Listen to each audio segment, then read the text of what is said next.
महाराष्ट्राच्या राजकारणात आपल्याला जे काही नेते दिसतात, त्यांचं जर बारकाईनं आपण निरीक्षण केलं आणि मग त्यांच्या राजकारणात असण्याचं विश्लेषण केलं, तर आपल्यासमोर प्रचंड भयानक अशी तथ्य एकामागोमाग एक अशी येत जातात.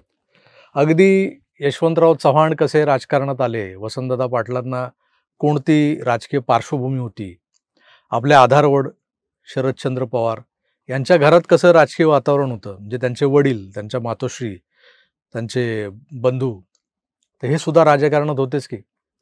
आणि मग शरद पवार राजकारणात आले. अगदी ठाकरे घराणं घ्या, बाळासाहेबांचा राजकारणाचा व्यंगचित्रकारितेचा वारसा हा राज ठाकरेंकडे आलाय. तरी पण उद्धव ठाकरेंनी किचन कॅबिनेटच्या सांगण्यावरून बायोलॉजिकल वारसदार म्हणून संघटनेवर दावा सांगितला आणि आता ते मनाविरुद्ध का होईना त्यांचं राजकारण करताना दिसत आहेत.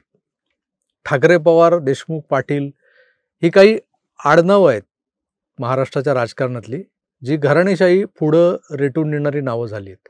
पण त्यांच्या व्यतिरिक्त असे अनेक नेते आहेत जे आज राजकारणात शीर्षस्थानी दिसतात खरे, पण त्यांच्या या स्थानावर पोहोचण्यासाठीचा संघर्ष म्हणजे सामान्य कार्यकर्ता, ज्याला आपण सतरंजी उचले वगैरे म्हणतो, ज्यांनी लाईटच्या पोलवर चढून झेंडे वगैरे लावण्याची कामं केलेली आहेत, दारोदार जाऊन पत्रकं वाटलेली आहेत, मतदानाच्या स्लिप्स वाटलेल्या आहेत, त्या तळागाळातल्या सामान्य कार्यकर्त्यांना पुढे मागे नगरसेवक बनता येतं, आमदार खासदार अगदी मुख्यमंत्री पदापर्यंत पोहोचता येतं. मनोहर जोशी, छगन भुजबळ, नारायण राणे, आर पाटील, देवेंद्र फडणवीस, अगदी एकनाथ शिंदे यांची उदाहरणं आपण देऊ शकतो, ज्यांना कुठलीही राजकीय पार्श्वभूमी, कौटुंबिक पार्श्वभूमी नव्हती.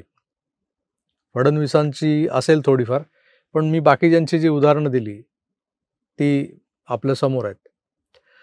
पण काही बॅकडोर एंट्रीबाजांचं या राजकीय परिघात वाढलेलं वर्चस्व म्हणा किंवा वाढलेलं महत्त्व, वाढलेलं वजन म्हणा, ते पाहता त्यांच्याबद्दल सामान्य सतरंजी उचल्यांना नेहमीच एक प्रकारची असूया, आकस वाटत राहिलेलं आहे. पण तरीही हे असल्या कॅटेगरीत बसणारे नेते आज टॉपला आहेत बरं का आपल्याकडे, आणि आहेत आपल्याकडे, हे महत्त्वाचं. आणि बऱ्याचदा ते चाय से किटली गरम प्रवर्गात मोडतात. याचं उत्तम उदाहरण म्हणजे विश्वप्रवक्ते संजय राजाराम राऊत.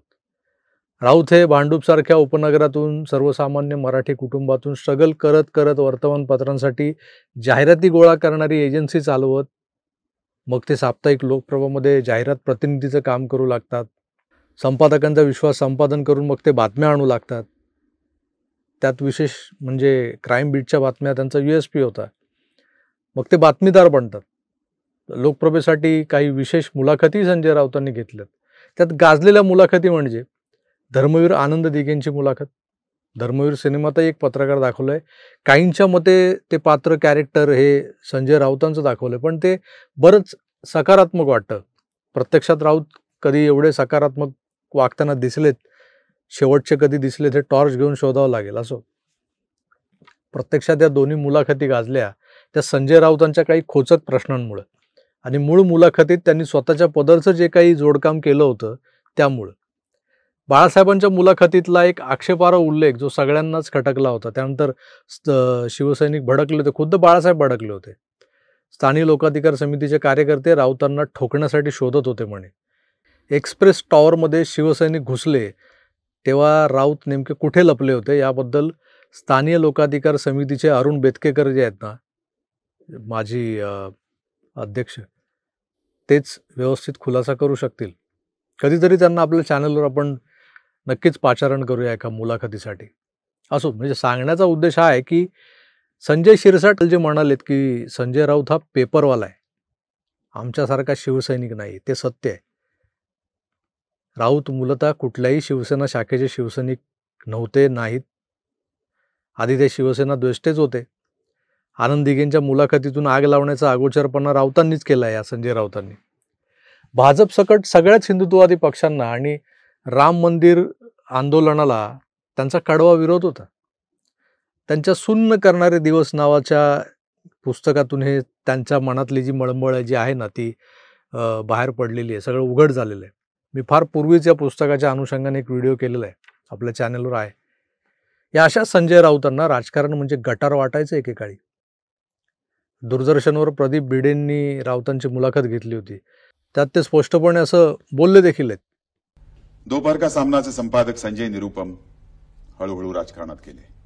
प्रीतिश नंदी सारखे एक ज्येष्ठ पत्रकार आपल्या देशातले तेही राजकारणात गेले, म्हणजे शिवसेनेत आले. तुम्ही राजकारणात केव्हा जाणार?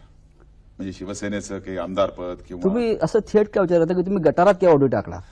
अच्छा, बापरे. म्हणजे त्या या ऐकून या हे पदांविषयी पहा की राजकारणात गेल्यावरच प्रश्न सुटतात हा जो एक भ्रम आहे त्या भ्रमात मी कधीच राहिलो नाही. वृत्तपत्रासारखं दुसरं लोकांचा प्रश्न सोडवायला आणि आपल्या अवतीभोवतीचा अन्याय दूर करणारं दुसरं माध्यम नाहीये.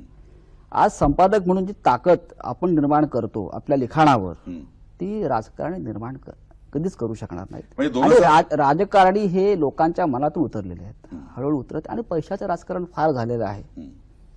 त्या राजकारणामध्ये आपण कितपत टिकू शकतो?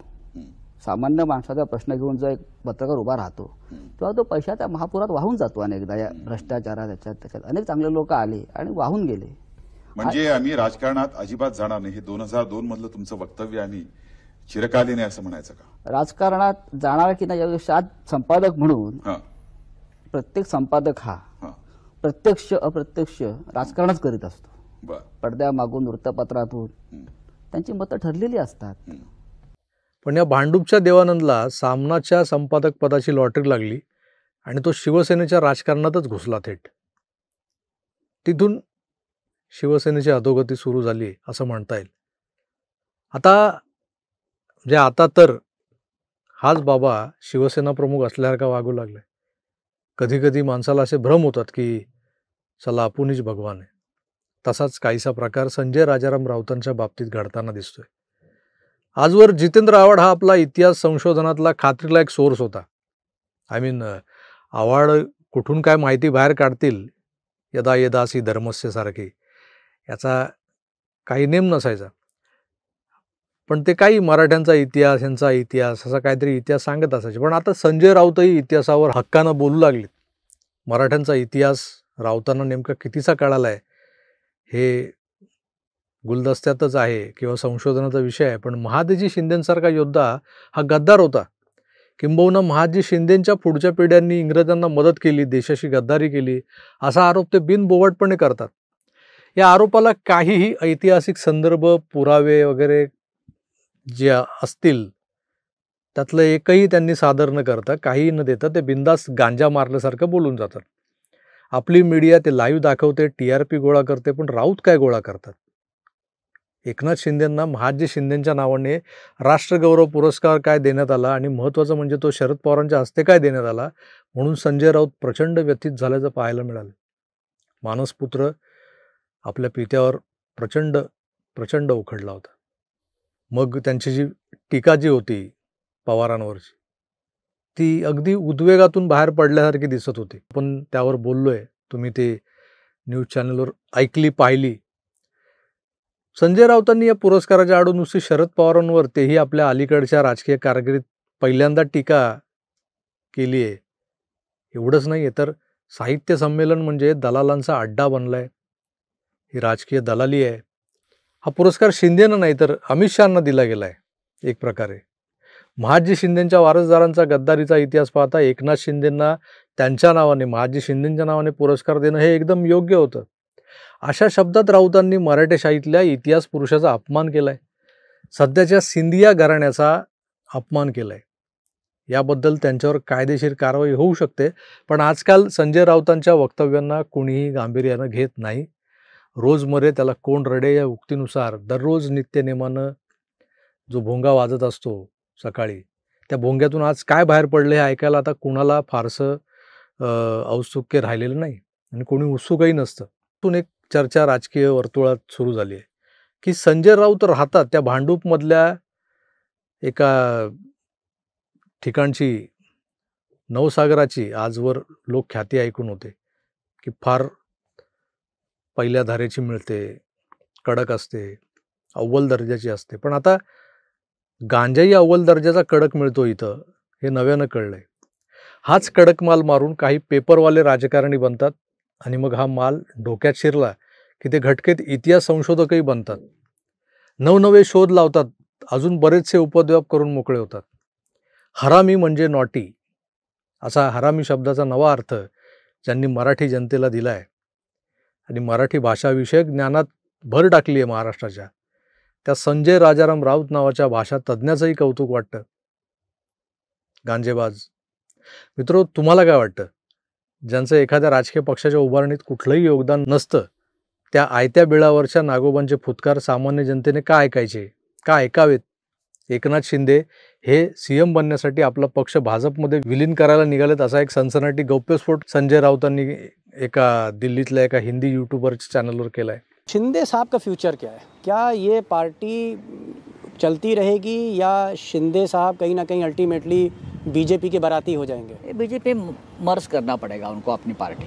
एक चुनाव तो जीत ले, अमित शाह के भरोसे सब एक गड़बड़ घोटाला करके देवेंद्र जी को दिल्ली में लाएंगे और आपको मुख्यमंत्री करेंगे. कोल्ह्याला द्राक्ष आंबट म्हणून हे सारं चाललंय. मौवियाचा पोपट मेलाय हे परवाच्या एकनाथ शिंदेच्या सत्कारावरून राऊतांना कळून चुकलंय. आमदारांपाठोपाठ खासदारही उडनछू होण्याच्या मनस्थितीत आहेत. डिनर डिप्लोमसी सुरू आहे म्हटल्यावर उभाटा गटाच्या या फायर ब्रँड नेत्याची मानसिक अवस्था अजून कशी असणार? मित्रो, तुम्हीच सांगा, राऊतांचं हे अपुनीच भगवान हे टाईपचं वागणं योग्य आहे का? कारण किती झालं तरी ह्यो बाबा पेपरवाला, शिवसैनिक नाही. बाळासाहेबांचं शिवसैनिक तर मुळीच नाही. ते आपलं उगाच सांगायचं मी बाळासाहेबांच्या मुशीत तयार झालो. बाळासाहेबांच्या मुशीत तयार व्हायला राऊत काय 1967 सालापासून शिवसेनेत वावरत आहेत का? उलट बाळासाहेबांनी याला पकडून आणा, चोपा असे आदेश दिले होते, हे अनेक ज्येष्ठ शिवसैनिक सांगतात. मग आपलं उगाच काहीही ठोकून द्यायचं, बाळासाहेबांचा शिवसैनिक आणि त्यांच्या मुशीत तयार झालो. पेपरवाल्याच्या निष्ठा कागदावरच्या काळ्या अक्षरांसारख्याच तकलादू असतात, असणार आहेत. तुम्हीच विचार करा. मी तुर्तास इथेच थांबतो.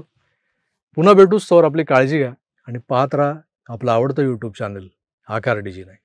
धन्यवाद. नमस्कार.